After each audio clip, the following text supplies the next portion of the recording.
It's more fun than a sponge bath at Neverland Ranch.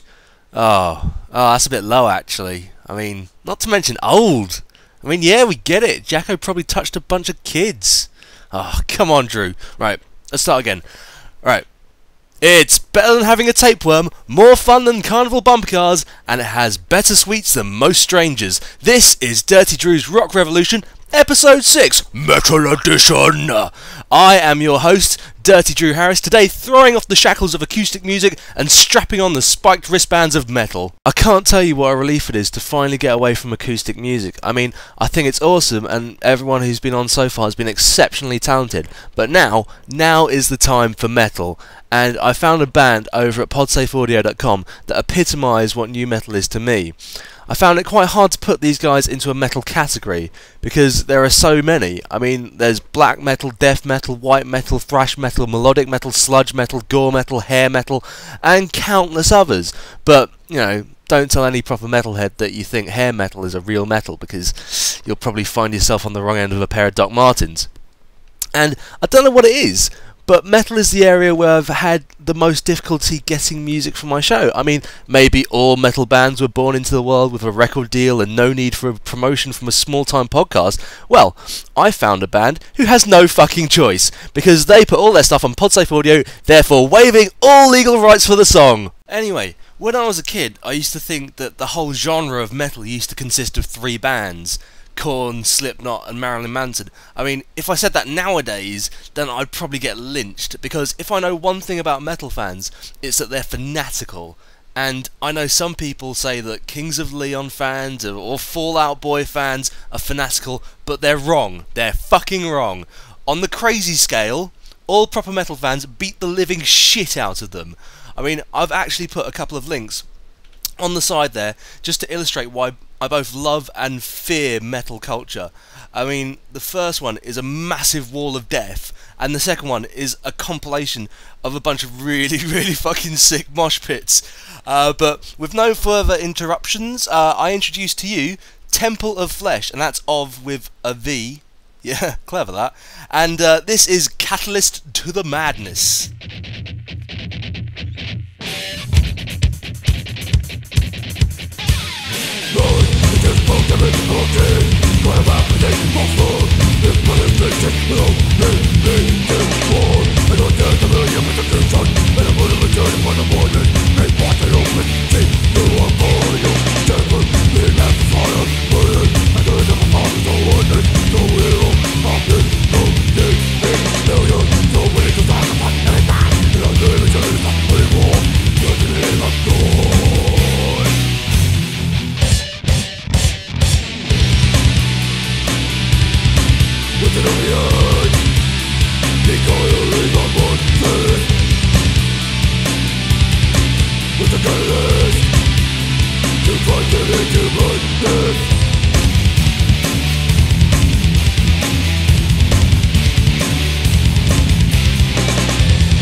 The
Don't you think that was like what Jabba the Hutt and that little imp thing would sound like if they ever made a metal band? I mean, that weird little semi-laugh thing near the end. I mean, what the fuck's the deal with that?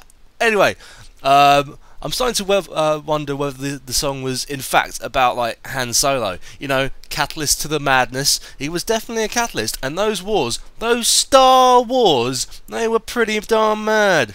Anyway, if you like that, then you can find them over at podsafeaudio.com. Fucking love that site. Next week, I've got a bit of acoustic. Yeah, I said it was good to get away from it, but next week it'll have a real fucking twist. I mean, tune in, next week to see what I'm talking about, and I promise you won't be disappointed. This is Dirty Drew's Rock Revolution, and as always, I am your host, Dirty Drew Harris. Don't forget to spay and neuter your emos.